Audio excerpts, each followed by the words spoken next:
once again needed to improve a little bit on our defence. But to Port's credit, they were able to fight back into the game really well late in that third quarter, and to our credit, our resilience was really good, and we were able to fight the game out and win by 4 or 5 goals.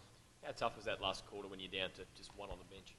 Yeah, personally I could feel it really, myself and a lot of the other midfielders. So I think we had three injuries and no one on the bench. So we, like I said, we were really resilient in running out the game, and it was great to get the win.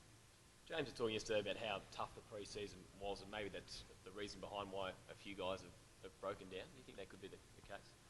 No, I don't think that at all.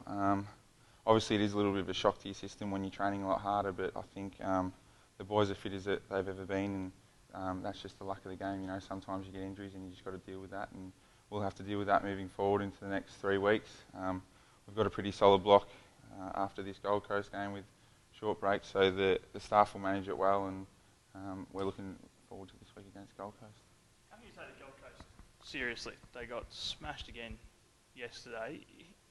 Tell us about the preparation for that game. Will it be any different? It'll be the exact same. I watched them yesterday, and they didn't have their greatest game, but we've got a lot of respect for the Gold Coast. Obviously, they're still a side that's on the rise, and they're still trying to learn their game plan and put it into place just like we are.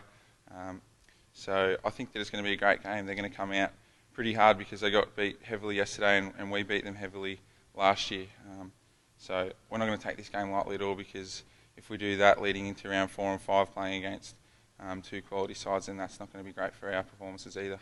That all makes sense, but why do you respect it? They've shown nothing to anyone in the football world to give any respect to. I don't think they've shown nothing. I think they beat, I think it was at Port Adelaide or Adelaide over there last year, and I watched that game, and they showed a bit of fight in that game, and they were able to win. So they've definitely showed something. So you can't rule that out. But like I said, we're just going to take it like we would any other game, and yeah. In terms of the management of the players, you mentioned you got Carlton, Collingwood 4 days between the 2 games. Do you start managing the players for this week? Do a couple of guys maybe not go to the Gold Coast this week to get them ready for those 2 games?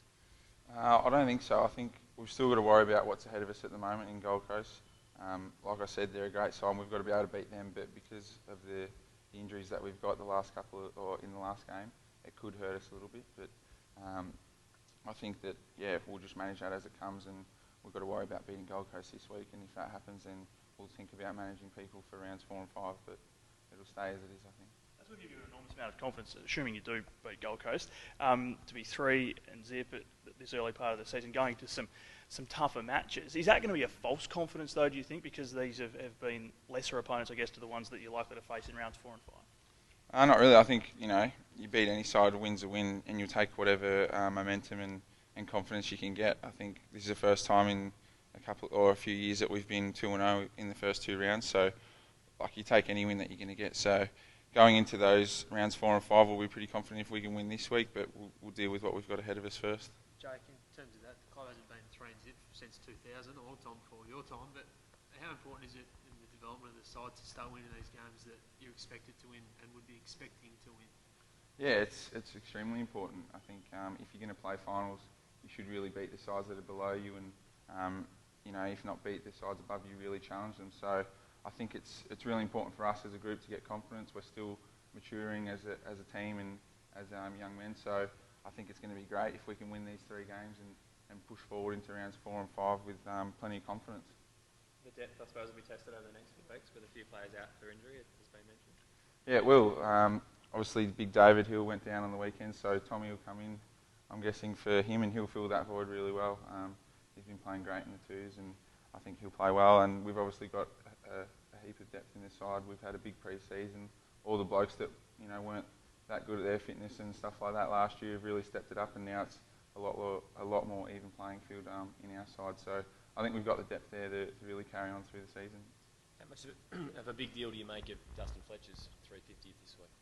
Oh, it's a massive deal. It's it's a great honour for Fletcher, and he's probably the most favourite clubman at the club. He's a great man. He's a great footballer. For us to win away at the Gold Coast up there for him, I think he played his 300th in Brisbane and his 250th in Adelaide.